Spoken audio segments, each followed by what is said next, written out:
কিরে লা ইলাহা ইল্লাল্লাহু বলো রে আমার মনে লা ইলাহা ইল্লাল্লাহু বলো রে আমার মন। দামে দামে জিকির করুন ইয়াল্লা ইয়াল্লা বলা লা ইলাহা ইল্লাল্লাহু বলো রে আমার মন। কলমের বর্ণনা আল্লাহ তাবারক তাআলা কলমের দ্বারা শিক্ষা দিয়েছেন। তিনি শিক্ষা দিয়েছেন মানুষকে যা সে জানত না। আল্লাহ মানুষকে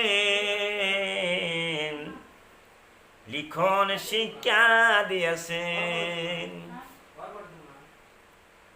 যারা যারা মাধ্যমে তারা এলে বা জ্ঞান অর্জন করে। এটা এক নিয়ামত, সুবহানাল্লাহ, আলহামদুলিল্লাহ। তুমি অবশ্যই মহান চরিত্র অধিকারী। কাক বলা হয়েছে বিশ্বর জমিনে? হযরত মুহাম্মদ রাসূলুল্লাহ সাল্লাল্লাহু আলাইহি সাল্লামের মতন চরিত্র অধিকারী দুনিয়ার মধ্যে কেউ ছিলেন না। ওনার চরিত্র কোনো দোষ ছিল না। আগের পাশের জিন্দেগির গুনাহ আল্লাহ মাফ করে দিয়েছেন। তাই তো বিশ্ব নবীর চরিত্রের মধ্যে কোনো দোষ ছিল না। তুমি তোমার রব্বের অনুগ্রহে পাগল নও। কাক বলা হইয়াছে?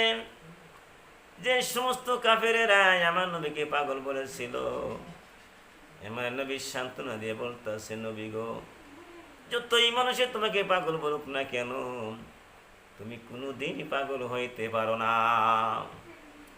যারা বুঝে নাই তারাই পাগল বলে। আমার নবী ইসলাম ধর্ম প্রচার করেছিল, কোরআনের কথা, ধর্মের কথা প্রচার করেছিল। সে কোনোদিন দোষ করতে পারে না।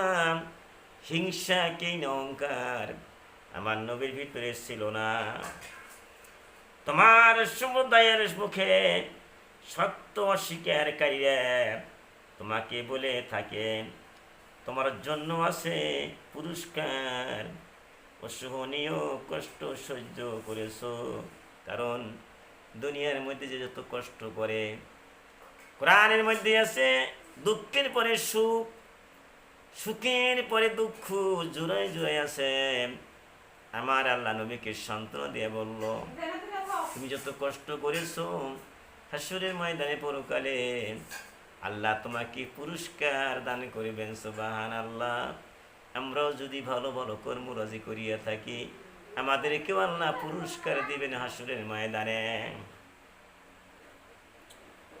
তুমি উত্তম চরিত্রের অধিকারী, তুমি অবশ্যই মহান চরিত্রের অধিকারী। তুমি মহান চরিত্রের উপর রয়েছ, অর্থাৎ দিন ইসলাম। এত কষ্ট নবী করেছিল, ইসলাম ধর্মকে তিনি পরিত্যাগ করেন নাই। আজকে দুনিয়ার মধ্যে যদি আমরা খাওয়া দাওয়ার কষ্ট হয়ে যায়, কাপড় চোপড়ের কষ্ট হয়ে যায়, ঘর বাড়ির কষ্ট হয়ে যায়, বেমার আজার হয়ে যায়, আমরা আল্লাহকে ভুলিয়া বসিয়া থাকি। আমার নবী কত কষ্ট করেছিল, তাও ইসলাম ধর্ম প্রচার করিয়া গিয়াছেন। তাকওয়া অবলম্বনকারীগণ পুরস্কৃত হবেন। তাকওয়া মানে আল্লাহকে ভয় করা, আল্লাহকে বিশ্বাস করা। আমার জীবন যদি বাহির হয়ে যায়, একদিন তো আজরাইল জীবন জানটা কবজ করে নেবেন। যাই হোক না কেন তাকওয়াই অবলম্বন করতে হবে, আল্লাহকে ভয় করতে হবে, আল্লাহকে বিশ্বাস করতে হবে। আল্লাহ ভীরু লোকদের অবস্থা বর্ণনা করা হয়েছে, যারা আখিরাতে এমন যে জান্নাত লাভ করিবে, যারা নিয়ামত শেষ হবে না, দুনিয়া নিয়ামত শেষ হয়ে যাবে, যতই মাছ মাংস খাই না কেন, যতই পাঁচতলা বিল্ডিং দেই না কেন, সব শেষ হয়ে যাবে, কিন্তু আখিরাতের নিয়ামত সুখ শান্তি কোনোদিন শেষ হবে না।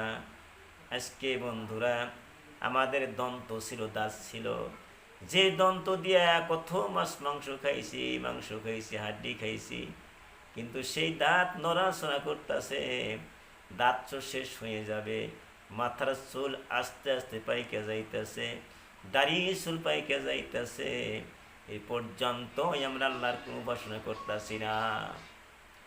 কিন্তু চিন্তা করে দেখো, তোমার আমার আজরাইল যে নাসিয়া যাবে, তুমি একটা সেকেন্ড সময় পাইবে না। তাই বন্ধুরা, সব আল্লাহ নিয়ামত কোনোদিন শেষ হইতে পারে না। দুনিয়ার নিয়ামত শেষ হয়ে যাবে, দুনিয়ার জীবন জিন্দিগি শেষ হয়ে যাবে, কিন্তু পরকালের নিয়ামত শেষ হবে না, হ্রাসও পাবে না, এবং কারো কাছ থেকে কেড়ে নেওয়া হবে না।